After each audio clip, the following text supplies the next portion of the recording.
வணக்கம். நம்ம இன்னைக்கு பார்க்க போகிறது ஹிஸ்ட்ரியுடைய 11ஆம் புத்தகத்தினுடைய 3rd லெசனை பார்க்குறோம். ரொம்ப முக்கியமான பகுதியும் கூட இந்த பகுதி. சரிங்களா, நிறையா கேள்விகள் இதில் தான் தொடக்கமாகவே. ஏன்னா பேரரசுடைய தோற்றம் முதல் 2 பகுதியை பார்க்காதவங்க தயவுசெய்து பார்த்துட்டு வந்துடுங்க. அப்போ தான் இந்த பகுதியே புரியும். சரிங்களா, ஏன்னு கேட்டால் முதல்ல நம்ம வரலாற்றுக்கு முந்தைய காலகட்டம்னா என்ன, சரிங்களா, அப்புறம் என்ன கேட்டால் இப்போ நாகரிகம் தோன்றி சிந்து நதி நாகரிகம் சொல்லி ஒரு டாப்பிக்கையும் தனித்தனியாக பார்த்துருக்கோம். இந்த பகுதியில் என்ன கேட்டால் பேரரசுடைய தோற்றத்தை பற்றி தெரிஞ்சுக்கொள்ள போகிறோம். அதாவது என்ன கேட்டீங்க அப்படின்னா, ஒரு மக்கள் குடிகளாக வாழ்ந்தவர்கள் எப்படி பேரரசு அப்படிங்கிற கட்டத்துக்கு நோக்கி போனாங்க அப்படிங்கிறத தெரிஞ்சுக்கிறோம். சரிங்களா, நிறைய பேர் ஷார்ட்ஸ் நோட்ஸாக படிக்கிறது இப்படிலாம் இருக்கக்கூடாது. ஸ்கூல் புக்கில் என்ன இருக்கோ லைன் பை லைன் அப்படியே படிச்சுக்கணும். அதான் நல்லது. நம்மளுக்கு ஒரு கொஷின்ஸுமே ரொம்ப இம்பார்ட்டண்டான பகுதியும் கூட. தெரியல, எந்த கேள்விகளையும் விடாமல் என்ன செய்யணும், ஆன்சர் பண்ணணும். அப்போ தான் ரொம்ப முக்கியமானதாக இருக்கும். அதனால் என்ன கேட்டிங்கன்னா, கம்பல்சரி ஸ்கூல் புக்கில் இருக்கிற எல்லா லெசன்ஸையுமே, சரிங்களா, ஸ்கூல் புக்கில் இருக்கிற லெசன்ஸை எக்ஸ்ட்ரா அப்படி படிக்க வேணாம். ஸ்கூல் புக்கில் லெசன்ஸை ஸ்கிப் பண்ணிட்டு போயிடாதீங்க. சரிங்களா, குரூப் 1 குரூப் 2 பொறுத்தளவுலாம் குரூப் 1 குரூப் 2 குரூப் ஃபோருமே டஃப் லெவல் போகிறப்ப 11th புக்கு தான் வர்றாங்க. சரிங்களா, அப்போ அதுக்கான கேள்விகளை நம்ம எதிர்பார்க்குறப்ப என்ன கேட்டீங்க அப்படின்னா, நம்ம கொஞ்சம் இருக்கக்கூடிய லெசன்ஸை விடாமல் படிச்சுக்கிறோம். அதில் முக்கியமாக நீ பார்க்க போகிறது பேரரசுடைய தோற்றத்தை பார்க்க போகிறோம். சரிங்களா, நம்ம ஆல்ரெடி ஒரு காலகட்டம் சிந்து நதி நாகரிகம் என்பது எப்போ பூமி தோன்றியிலிருந்து அப்போ இருந்த பழங்கற்காலம், புதிய கற்காலம், இடைக்கற்காலம், புதிய கற்காலம், கற்காலத்துக்கு பிறகான காலகட்டம் என்னது, சிந்து நதி நாகரிகம். அப்புறம் என்னது, இப்போ என்ன காலகட்டம் பார்த்தா சிந்து நதி நாகரிகத்தோடு தொடர்புடைய வெண்கல காலகட்டம். அதுக்கடுத்து என்ன காலகட்டம், இரும்பு காலகட்டம். இரும்பு காலத்தோடு தொடர்புடைய வேதகால மக்கள். வேத காலத்துக்கு பிறகான காலகட்டம் என்னது, பேரரசுடைய தோற்றம். இதுதான் பார்த்துக்கிட்டு இப்போ இன்றைக்கி பார்க்குறது பேரரசோட தோற்றம். இது எல்லாத்தையும் தனித்தனியாக பார்த்துட்டோம். எல்லாத்துக்குமே வீடியோ இருக்குது நம்ம இதில். சரிங்களா, பிளேலிஸ்ட் ஒன்று போட்டிருக்கேன், அதில் என்ன செய்ய எல்லாத்தையும் பாருங்கள். சரிங்களா, இப்போ ஆரியர்கள் நம்ம சொன்னது வேத காலகட்டம் என்பது ஆரியருடைய வருகை. சரிங்களா, ஆரியருடைய வருகை என்பது இந்தியாவில் 1500 பிசியிலிருந்து ஆரம்பித்து, சரிங்களா, 1500 பிசியிலேருந்து ஆரம்பித்து 600 பிசி வரைக்குமே என்ன நடந்துச்சு, அதாவது கிமுன்னு சொல்லக்கூடிய காலகட்டம்.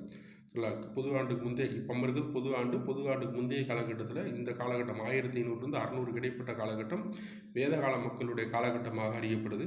அந்த வேதகால மக்கள் ஆரியர்கள் சொல்லக்கூடிய அவர்கள் தொடக்க காலகட்டத்தில் மேற்கு பகுதியில் சிந்து நதி நாகரிகம் இருந்த இந்தியாவுடைய மேற்கு பகுதியில் தான் அவர்கள் இருந்தாங்க.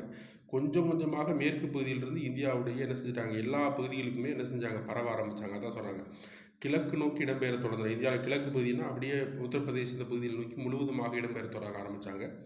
காடுகளை திருத்துவதில் இரும்பு முக்கிய பங்காற்றியது.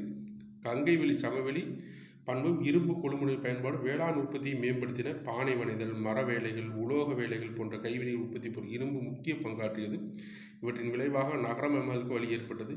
இதே காலகட்டத்தில் சமூகத்தில் பின்பற்றப்பட்ட வைதிக சடங்குகள், பழக்க வழக்கங்கள் ஆகிய மீது கேள்விகள் எழுப்பிய சந்தேகம் கொண்டு தோன்றின. இவை புதிய கருத்தியலுக்கும் நம்பிக்கைகளுக்கும் தோன்ற வழிவகுத்தன. இவ்வாறு உருவான வைதீக மத கோட்பாடுகள் சமணம், பௌத்தம் ஆகியன மக்களின் மனதை தொட்டன. இக்காலத்தின் போது உருவான பிராந்திய அடையாளங்கள் வைதீக மறுப்பாடு குறித்து இப்பாடத்தில் காண்பிக்கிறார். இரும்பு தொழில்நுட்பத்துடைய தாக்கம்.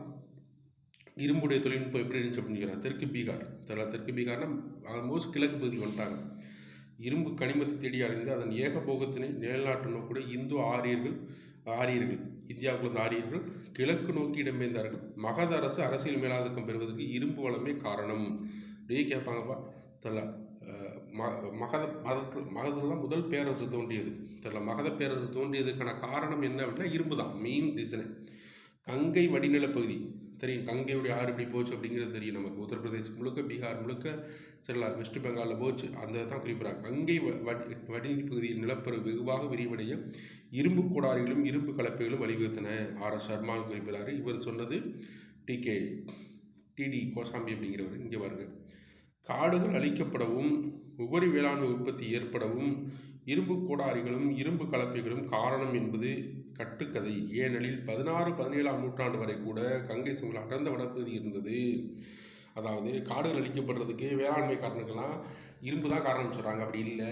16-17னா என்ன அர்த்தம், 1500களில் பிரிட்டிஷ் வந்த காலகட்டம், பிரிட்டிஷ் வர்றதுக்கு முன்னாடி காலகட்டம். இப்போ அந்த காலகட்டத்தில் 1600 பிரிட்டிஷ் முந்தைய காலகட்டம் வரைக்குமே இந்தியாவில் காடுகள், அடர்ந்த காடுகள் இந்தியாவில் இருந்துச்சு அப்படின்னு சொல்லி யார் சொல்கிறா, மக்கன்லால் அப்படிங்கிற குறிப்பிடார். கீழே பாருங்கள், கங்கை பகுதியில் காடுகள் நெருப்பின் மூலமாகவே அழித்திருக்கலாம் என்று குறிப்பிடுகிறார். யார், கோஷ் நிகரஞ்சன் ரே அப்படிங்கிறவர் குறிப்பிடார்.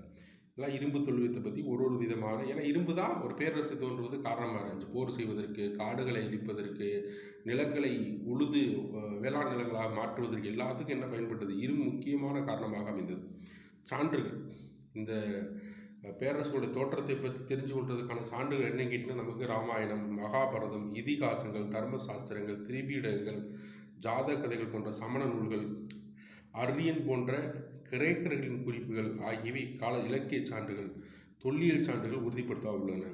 மண்வெட்டிகள் இது தொல்லியல் சான்று. பல்வெட்டிகள், கதிர் அருவாள்கள், கத்திகள், கொக்கிகள், ஆணிகள், அம்புகள், களங்கள், கண்ணாடிகள், இரும்பு தொழில்நுட்பம் பொறுத்த பரந்த அளவில் பயன்படுத்தப்படுவதை உறுதிப்படுத்துகின்றன அப்படின்னு குறிப்பிட்றாங்க. அதுக்கடுத்து பாருங்கள், துணிகள், மணிகள், மட்கலன்கள், தந்தத்தாலான பொருட்கள், பீங்கான் பொருட்கள், கண்ணாடி பொருட்கள், பிற உலோகங்களாலான கலைப்பொருட்கள் ஆகியவை கண்டெடுக்கப்பட்டுள்ளன. இதெல்லாம் தொல்லியல் பொருளாக கண்டுச்சு. சுடுமண் கலைப்பொருட்கள் எண்ணிக்கை நிறையா கண்டுபிடிக்கப்பட்டன. பல்வேறு நகரங்களை அகழ்வாய்வு செய்ததில் முன்பிருந்த பழமையான நகரங்கள் அடையாளம் கண்டுள்ளன. ஆடம்பர பாண்டங்கள் நகரங்களுக்கு உரியவை என்று கருதப்படும் நகரங்களில் தான் அந்த பாண்டங்கள் பயன்படுத்தியிருக்காங்க. வடக்கு பகுதி கரும்பு மெருகேற்பட்ட பாண்டங்கள் அகழ்வாயில் கிடைத்துள்ளன. ராஜகிருகாவிலும் கௌசாம்பியிலும் காணப்படுவதைப் போல் நகரங்கள் அகழிகளால் சூழப்பட்டிருந்தன. மிக முக்கியமானதுப்பா, ராஜகிருகம் மற்றும் கௌசாம்பியில் என்ன காணப்படுது? அகழிகளால் சூழப்பட்டன, நீர்நிலைகளால் சூழப்பட்ட நகரம் காணப்படுது அப்படின்றாங்க. வீடுகள் சுடாத செங்கற்களாலும் சில இடங்களில் சுட்ட செங்கற்களாலும் இணைக்கப்பட்டது வீடுகள் கட்டப்பட்டிருந்திருக்கு. காங்கை சமவெளி காணப்படும் வடிநில உரைக்கிணறுகள், கழிவுநீர் போக்கு குழிகள் போன்ற வசதிகள் அங்கங்கே இரண்டாவது நகரமயமாக்கல் நிகழ்வை குறிப்பிடுகிறது. முதல் நகரமயமாக்கல் எதுன்னு கேட்டால் சிந்து சமவெளி நாகரிகம் தான் முதல் நகரமயமாக்கல். இரண்டாம் நகரமயமாக்கல் என்பது எப்போ ஏற்படுது அப்படின்னா இந்த பேரரசுகளுடைய தோற்றம் பின் வேதகாலம் சொல்லலாம். 1000க்கு பிறகு தான் இரண்டாம் இது ஏற்படுது. அப்போ வேதகால மக்கள் ஆரியர்களுடைய தொடக்க காலகட்டம் சொல்லக்கூடிய இரும்பு காலகட்டம் என்பது கிராம நாகரிகம் தான். நகர நாகரிகமாக என்ன செய்ய முடியாது, எடுத்துக்கொள்ள முடியாது. அதுக்கு எடுத்து பாருங்கள், கங்கை சமவெளியில் ஏற்பட்ட வளர்ச்சி. இக்காலகட்டத்தில் மத்திய கங்கை சமவெளியில் வேளாண்மை செழித்தது. நஞ்சை சாகுபடி முறையால் மற்ற பயிர்களை விட அரிசி உற்பத்தி அதிகரித்தது. பார்த்துங்க சரிங்களா, கங்கை சாகுபடி என்ன செய்யுது, வேளாண்மை செழித்தது. அப்புறம் என்னது, மற்ற பயிரோட அரிசி உற்பத்தி அதிகரித்தது. அதனால் தேவையான வேளாண் உபரி உருவானது. பாதுகாக்கப்பட்ட பாசன வசதி அரிசியின் உபரி உற்பத்திக்கு காரணம் அல்ல. சரிங்களா, இதில் தொழில்நுட்பம் முக்கிய பங்காற்றியது. இரும்பு கோடாரிகள் திருத்த உதவி, இரும்பு கலப்பைகள், கொழுமுனைகள், வேளாண் உற்பத்தி அதிகரித்தது என்ற கேள்வி இருந்தாலும் கைவினைப் பொருட்கள் உற்பத்தி அதிகரிப்பதிலும் இரும்பு தொழில்நுட்பம் முக்கிய பங்காற்றியது. தெரியல, இதில் வேளாண்மை மட்டும் ரெண்டாவது நகரமயமாக்கல் பேரரசுகளுடைய தோற்ற காலகட்டத்தில் ஏற்படலை. கைவினைப் பொருட்களுடைய உற்பத்தியுமே பெரிய அளவில் இருந்தது அப்படின்னு குறிப்பிட்றாங்க. தெரியல, அதுக்கடுத்து இரும்பு கருவிகள் அறிமுகம், பல்வேறு கைத்தொழில் நடவடிக்கைகளை ஏற்படுத்தி தொழில்நுட்ப மாற்றங்கள் கருத்தி கொண்டால்தான் இரும்பு தொழில்நுட்பத்தின் தாக்கத்தை சரியாக புரிந்து கொள்ள முடியும். வேளாண் உபரி தொழில்நுட்பம் ஆகியவற்றால் கிடைத்த ஓய்வு நேர கைத்தொழில் வளர்ச்சிக்கு இட்டு சென்றது என்று சிறப்பான வணிகத்திற்கு வழிவகுத்துன்னு குறிப்பிட்றாங்க. இரண்டாவது நகரமயமாக்கம், வேளாண் உபரி, கைத்தொழில், வணிக வளர்ச்சி, பெருகி கொண்டிருக்கும் மக்கள் தொகை ஆகியவை கங்கை சமவெளியில் நகரம் தோன்றுவதை வழிவகுத்தது. முக்கியமானது, ஒரு நகரம் தோன்றுவது முக்கியமான காரணம் என்ன? வேளாணுடைய உபரி.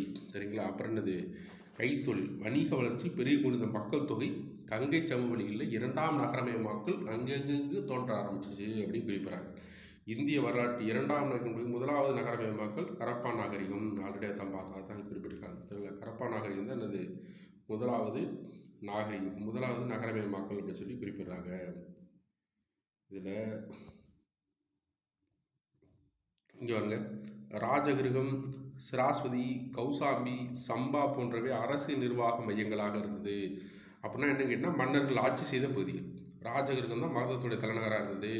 சிராஸ்வதி, கௌசாம்பி, சம்பா போன்றவை அரசியல் நிர்வாக மையங்கள். அதுக்கடுத்து உஜ்ஜயினி, தட்சசீலம் போன்ற வணிக மையங்கள், வணிகம் நடைபெற்றக்கான இடங்கள், பெரிய பெரிய வணிக நகரங்களாக இருந்தது அப்படின்னு சொல்லி குறிப்பிட்றாங்க. வைசாலி போன்றவை புனித தலங்களாக இருந்தது அப்படின்னு சொல்லிட்டு என்ன சொல்கிறாங்க, இது இந்த காலகட்டத்தில் இருந்தது அப்படின்னு குறிப்பிட்றாங்க.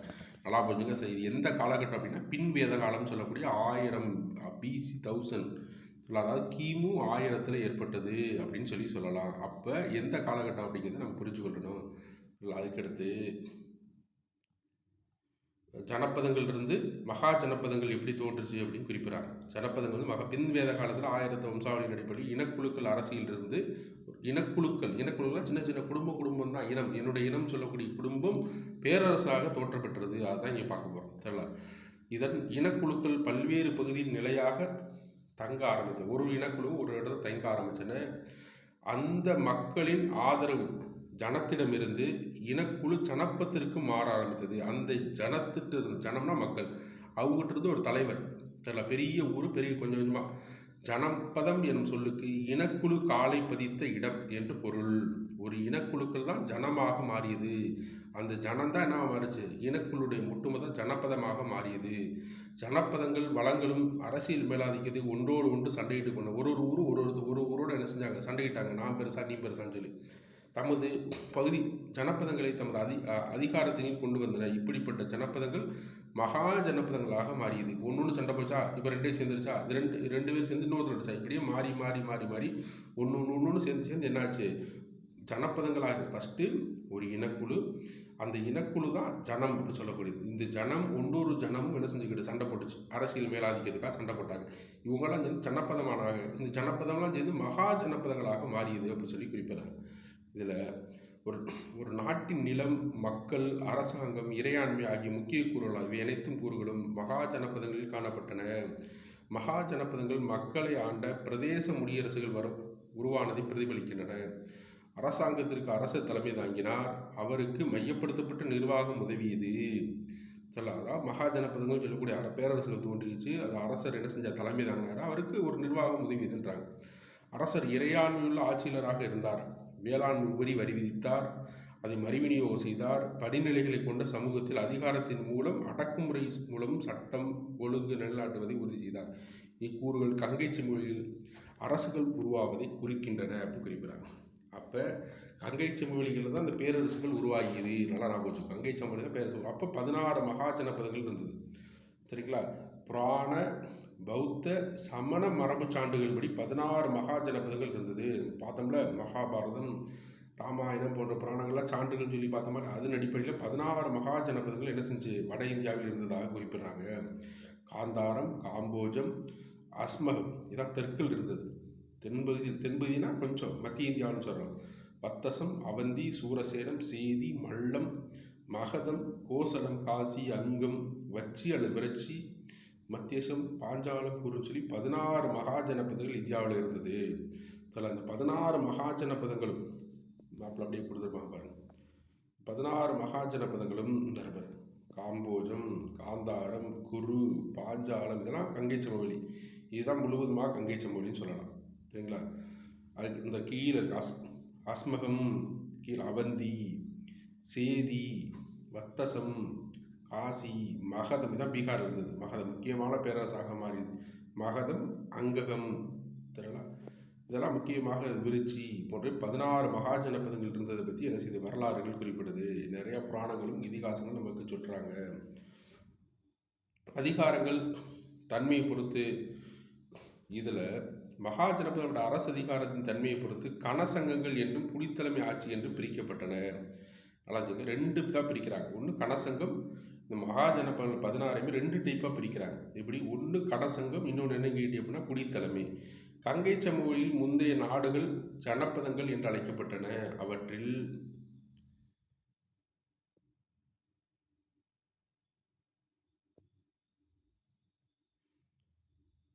குடியரசுகள், சிறு குடியரசுகள், குடைத்தலைமை ஆட்சி அனைத்தும் கலந்திருந்தன. தொடக்க கால 16 மகா ஜனப்பதங்கள் சுட்டப்படுகின்றன. இனக்குழுக்களை மையமாக கொண்டு குழுவில் ஆளப்பட்ட கனசங்களும் இருந்தன. அதாவது இனக்குழுக்களை மையமாக கொண்டு அவற்றில் மிகவும் பிரபலமானது விருச்சி என்ற ஒரு கனசங்கம். பார்த்தோம்ல, மேப்பில் பார்த்தோம்ல, மகதத்து பக்கத்தில் இருந்துச்சுல, இது மிதிலை பகுதியில் இருந்தது. இதன் தலைநகரம் வைசாலி. இது அரசுகள் தான் மட்டும் முடிவெடுக்கும் அதிகாரம் கொண்ட அரசன் கீழ் இருக்கவில்லை. இங்கு இனக்குழுக்கள் தலைவர்கள் கூட்டாக முடிவில் எடுக்கப்பட்டன. புரியுதா இல்லையா? அப்போ இந்த கனசங்கம் சொல்லக்கூடியது என்ன கேட்டிங்கன்னா, கூட்டாக முடிவெடுக்குது, ஒருத்தர் தலைவராக இருக்க மாட்டார். கோசலம், காசி போன்ற சிறிய அரசுகள் இருந்தன. இஷவாகு, விருச்சினி போன்ற இனக்குழுக்கள் பெயர்களும் இந்த தொடக்க கால அரசர் பெயர்களும் ராமாயணம், மகாபாரதம் இதிகாசங்களும் இந்த இதை பற்றி, இந்த கனசங்களை பற்றி குறிப்பிடுது அப்படின்றாங்க. இப்போ முடியாச்சு. ஒன்று கனசங்கம்னு பார்த்தோம். கனசங்கம்னா மீனிங் என்ன, ஒருத்தர் மட்டும் முடிவு எடுக்கிறதுல குழுவாக சேர்ந்து, இனக்குழுவாக சேர்ந்து நிறையா ஊராக இருக்கும். அந்த ஊருக்கெலாம் சேர்ந்து தலைவர்கள் எந்த முடிவு எடுக்கிறாலும் எல்லா ஊர் தலைவரும் சேர்ந்து தான் முடிவு எடுப்பாங்க. சரிங்களா? அதுதான் கனசங்கம்னு சொல்லக்கூடியது. இதிலேயே முடியாட்சி என்ற நடைமுறையில் அரசுகள் அனைத்தும் வைதீக வேதங்கள் அடிப்படையில் என்ன செய்யப்பட்டது, ஆட்சியப்பட்டது. கனசங்கள் போலன்றி மத குருமார்கள் மகா ஜனப்பதில் உயர்ந்த நிலையில் அனுபவித்தனர். மத குருமார்கள் என்ன செஞ்சாங்க, உயர்ந்த இடத்துல இருப்பாங்க. இந்த இதில் கனசங்கம் மாதிரி எல்லாரும் சொல்கிறத கேட்க மாட்டாங்க. மத குருமார் என்ன சொல்கிறோம் அதான் கேட்பாங்க. மையப்படுத்தப்பட்ட நிர்வாகம் இருந்தது. பல்வேறு சடங்கு மூலம் பிராமண குருக்கள் அரசனுக்கு சட்டப்பூர்வ அங்கீகாரத்தை அளித்தனர். அரசுரிமை வாரிசுரிமையில் வந்தது. அரசுரிமை பெரும்பாலும் மூத்த மகனுக்கு உரிமை என்ற விதிப்படி இருந்தது. சரிங்களா? பரித்து சபா என்ற அரசருக்கு உதவி செய்தன. புரியுதா இல்லையா? இதெல்லாம் என்ன கேட்டி அப்படின்னா வாரிசாக இருக்கக்கூடியது அந்த குடியாட்சி முறை தோன்றியதுன்றாங்க.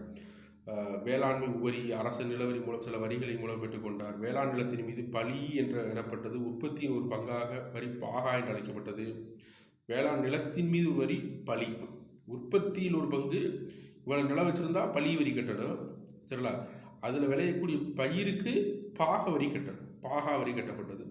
சுல்கா, அப்புறம் கரா போன்றவை இக்காலத்தில் அளிக்கப்பட்ட பிற வரிகள். விரிவான நிர்வாகம் இப்போ இராணுவத்தை தேவையான வருவாய் அரசர்கள் இராணுவத்தை பராமரிக்கிறதுக்காக வசூலித்ததாக குறிப்பிடார். செல்வமிக்க நில உடைமையாளர்கள் கிரகபதி என்று அழைக்கப்பட்டனர் இந்த காலகட்டத்தில். சரிங்களா? இவர்கள் தாசர், கர்மக்காரர் என்று அழைக்கப்பட்ட வேலைக்காரர்கள் என்ன செஞ்சாங்க, இவர்கள் கிரகபதிங்கிற பெரிய ஆள், அவருக்கு என்ன செய்வாங்க, வேலை செய்யக்கூடிய தாசர் அல்லது கர்மக்காரர் என்று அழைக்கப்பட்டனர். நில உடைமையாளர்கள் காசகா அல்லது கிருஷிகா என்று அழைக்கப்பட்டனர். சரிங்களா? சமூகம் வர்ணத்தின் அடிப்படையில் அடுக்குகளாக பிரிக்கப்பட்டது. என்ன செஞ்சாங்க, வர்ணத்தின் அடிப்படையில். சரிங்களா? பிராமணர்கள், சத்திரியர்கள் அப்படின்னு சொல்லி ஒன்று ஒன்றா பிரிக்க ஆரம்பிச்சிட்டாங்க அப்படின்னு சொல்லி குறிப்பிட்றாங்க. அதன் அடிப்படையில் பார்த்த மேப். விவசாயிகளும் கைவினை கலைஞர்களும் சூத்திரர்கள் எனப்பட்டனர். இக்காலத்தில் வேறு சில சமூக குழுக்களே உருவிந்தனர். சமூகம் படிநிலையில் அவர்கள் சூத்திரர்கள் கீழே வைக்கப்பட்டனர். தீண்டத்தகாரர்களாக கருதப்பட்டனர். இவர்கள் ஊருக்கு வெளியே வசிக்கும்படி கட்டாயப்படுத்தப்பட்டனர். உணவிற்காகவும் பிறப்பிற்காகவும் வேட்டையாடுதல், உணவு சேகரித்தல் ஆகியவை நம்பியிருந்தார்கள். இவர்கள் பொதுவான வாழிடங்கள் ஓரங்களில் வசிக்கும்படி ஒதுக்கப்பட்டார்கள். நகரமயமாக்க அதிகரித்த போது இவர்கள் குற்றவியல் வேலைகளை தரப்பட்டனர். இவர்கள் தங்களுக்கென தனி மொழியை கொண்டிருந்தனர். இது இந்து ஆரியரால் பேசப்பட்ட மொழி மாறுபட்டு இருந்தது அப்படின்னு குறிப்பிட்றாங்க. இதைத்தான் பார்க்க போகிறோம். அவ்வைதீக சிந்தனையாளர்களுடைய தோற்றம். அப்போ வேதங்களை எதிர்த்து தோன்றியவர்கள் தான். இப்போ வேத காலகட்டம் பார்க்கல, அது ரொம்ப தேவைப்படாது. வேத இலக்கியத்தை மட்டும் பார்த்து கொண்டா போதும். உள்ளே போய் டீட்டெயிலாக கேட்குறது, கொஸ்டின் கேட்குறது, நம்ம ஓல்டு கொஸ்டின் அனலைஸ் நிறையா போட்டிருக்கோம், அதை எடுத்து பாருங்கள்.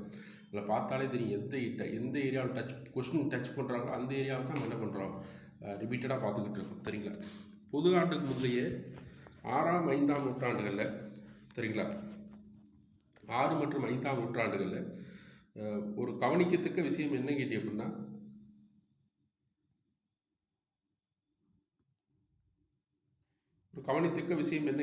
அறிவு வளர்ச்சி தோன்ற ஆரம்பிச்சது. வேதங்களை எதிர்த்து அவ்வைதீக வேதங்கள் தோன்ற ஆரம்பிச்சது. வளர்ச்சி ஆழமான தாக்கத்தை ஏற்படுத்துது. பிந்தைய நூற்றாண்டுகளில் பண்பாட்டின் தாக்கம் தொடர்ந்து அறிவு வளர்ச்சி.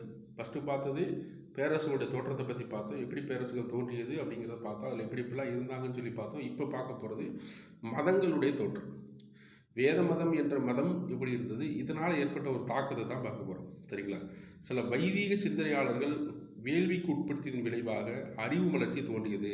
எல்லாமே வேதம் தத்துவம் போகிறப்ப அதை எதிர்த்தாங்க. காலகட்டத்தில் கோசலர், கௌதம புத்தர், மகாவீரர், அஜித்த கோசகம்பள்ளி முதலான பல்வேறுபட்ட சிந்தனையாளர்கள் இன்ப துன்பங்களை துறந்து அன்று நிலை வந்த சமூக பண்பாட்டு சூழல் குறித்து ஆழ்ந்த சிந்தனையில் கங்கை செம்மொழியில் திரிந்து வந்தனர். அதாவது அங்கிருந்த வேதங்களை எதிர்த்து பேச ஆரம்பித்தாங்க. சரிங்களா? அந்த வேதங்களை எதிர்த்து பேச ஆரம்பித்தாங்க. அதோடைய தாக்கம்தான் சரிங்களா, பெரிய அளவில் தன்னுடைய புதிய கருத்துக்களை எடுத்துரைப்பது, முழுவதுமாக பயணம் செய்வது, போதனைகள் செய்வது, ஆட்சி முறை, நகரமயமாக உருவாக்கம், கைத்தொழில், தொலைதூர வணிகத்தின் வளர்ச்சி ஆகியவற்றால் மிக விரைவாக மாறிக்கொண்ட சமூகத்தின் தேவையை பேசின இந்த அறிவு வளர்ச்சிவாதிகள் வேத கருத்தாக்கத்திற்கு ஆன்மா, மனம், உடல் ஆகியவற்றை கேள்விக்குள்ளாக்கினர். வேதங்களை எதிர்த்து பேச ஆரம்பித்தாங்க. அதன் வழியாக புதிய மதங்கள் தோன்றுவதற்கு வழிவகுத்த இவர்கள் அனைவரும் வேத மதத்தை கேள்விக்குள்ளாக்கினாலும் அவர்களுக்குள்ளும் போட்டி நிலவின. காலப்போக்கில் பௌத்தமும் சமணமும் பிரபலமடைந்த மதங்களாக இந்தியாவில் உருவாக்கியது.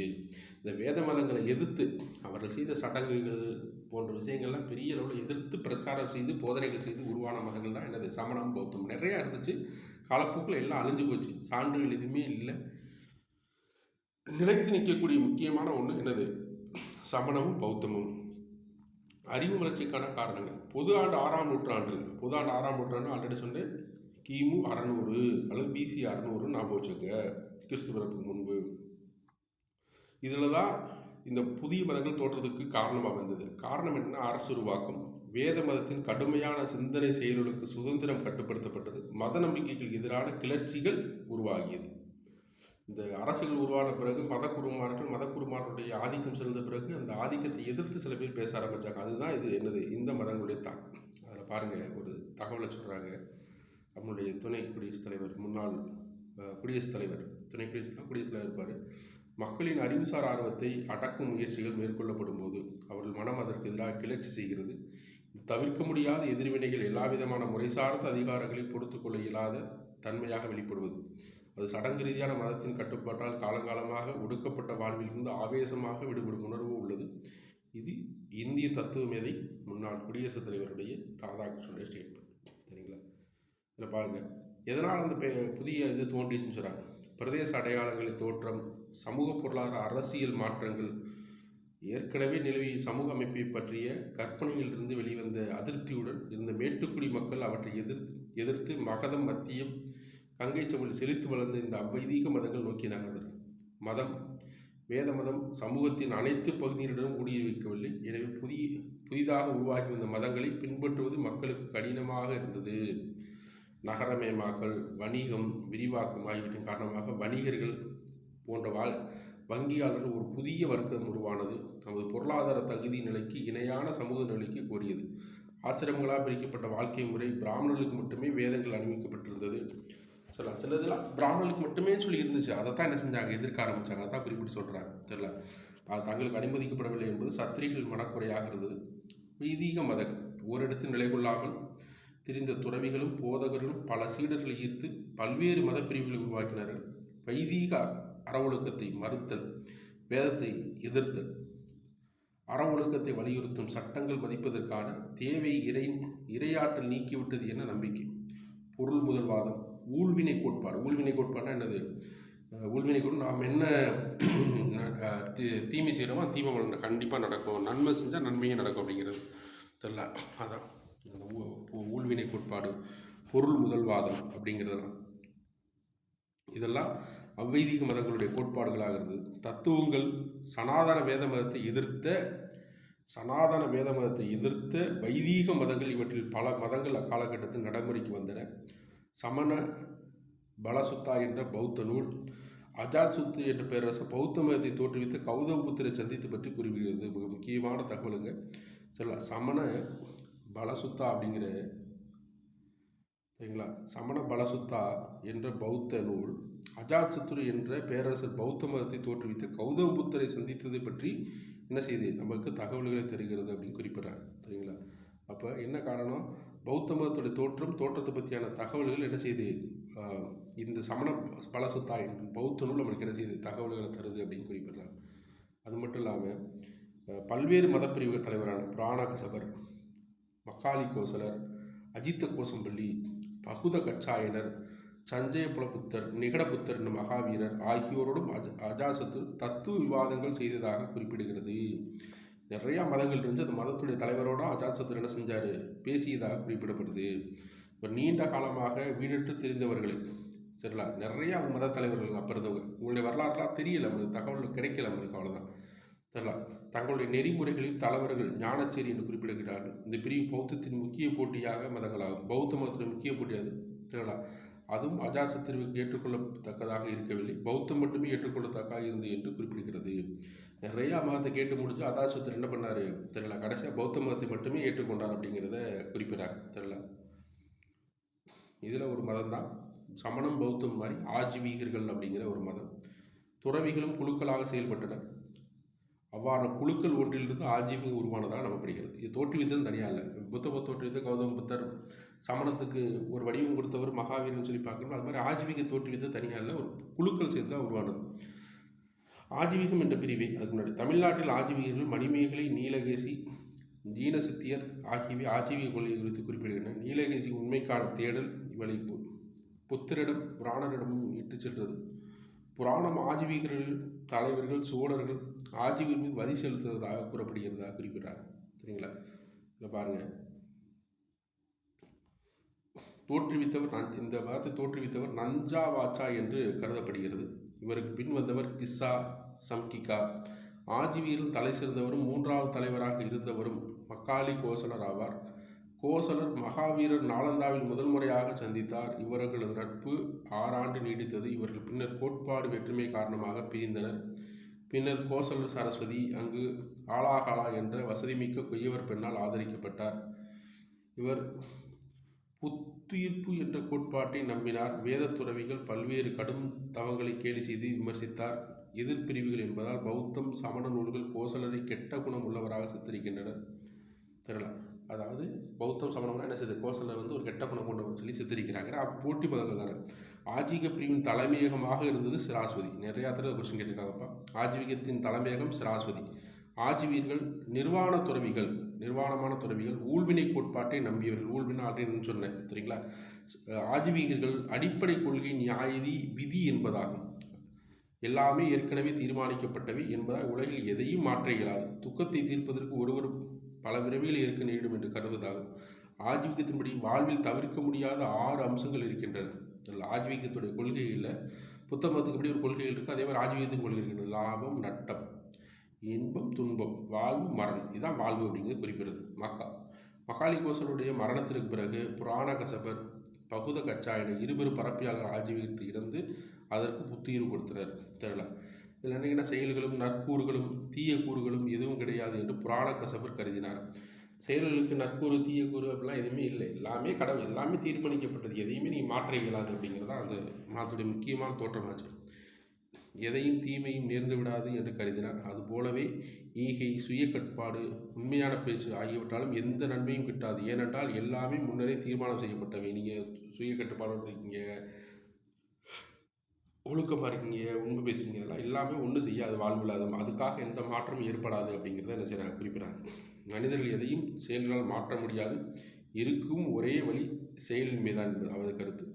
பகுத கச்சாயனர் இந்த உலகம் 7 பொருட்களால் உருவாக்கப்பட்டது என்று நம்பினார். அவை உருவாக்கப்படாதவை, குறைக்க முடியாதவை, படைக்கப்படாதவை, விளைவுகள் அற்றவை, மலைச்சிகரத்தை போல நிலையானவை, ஒரு தூணை போல உறுதியாக நிற்பவை, வடிவங்கள் வெவ்வேறான மாறாதவை, ஒன்றில் ஒன்று தலையிடாதவை, ஒன்றிற்கு ஒன்று மகிழ்ச்சியோ வேதனையோ அல்லது மகிழ்ச்சியோ இது இரண்டையும் தர இயலாதவைன்னு சொல்லிட்டு ஒருத்தரும் ஒரு விதமான கருத்துக்களை சொல்கிறாங்க. அந்த காலகட்டத்தில் வேத மதங்கள் சொல்லக்கூடிய கருத்துக்களை கடுமையாக என்ன செய்கிறாங்க, எதிர்த்து சொல்லுவதாக உங்களுடைய கருத்துக்களாக இருந்தது.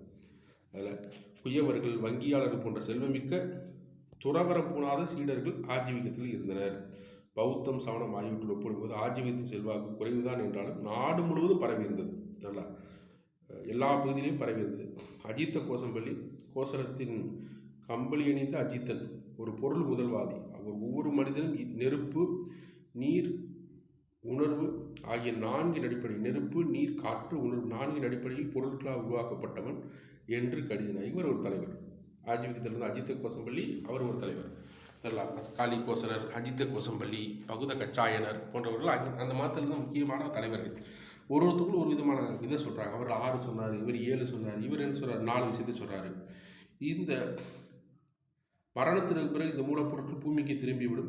மரணத்திற்கு பிறகு வாழ்வில்லை, பெருந்தன்மை மூடர்களால் கற்றுத்தரப்படுவதாகும். மரணத்திற்கு பிறகான வாழ்க்கையை பற்றி பேசுபவர்கள் பேச்சும் பொய்யும் வெற்று அரட்டையாகும். உடல் அழியும் போது புத்திசாலி, முட்டாள் எல்லோருமே முற்றிலுமாக அழிந்து போகிறார்கள். மரணத்திற்கு பிறகு அவர் வாழ்வதில்லை என்றார் அவர் அப்படின்னு குறிப்பிடார். லோகாயுதமும் சார்வாகமும். லோகாயுதம் என்ற சொல் பொருள் முதல்வாதத்தை குறிக்கிறது. இது அந்த மாதிரி முக்கியமான கொள்கை. தெரியல, இந்திய பொருள் முதல்வாதம் சிந்தனை போக்கை உருவாக்கி இருவரில் ஒருவரான சார்வாகரின் பெயரால் சார்வாகம் என்று அழைக்கப்படுகிறது.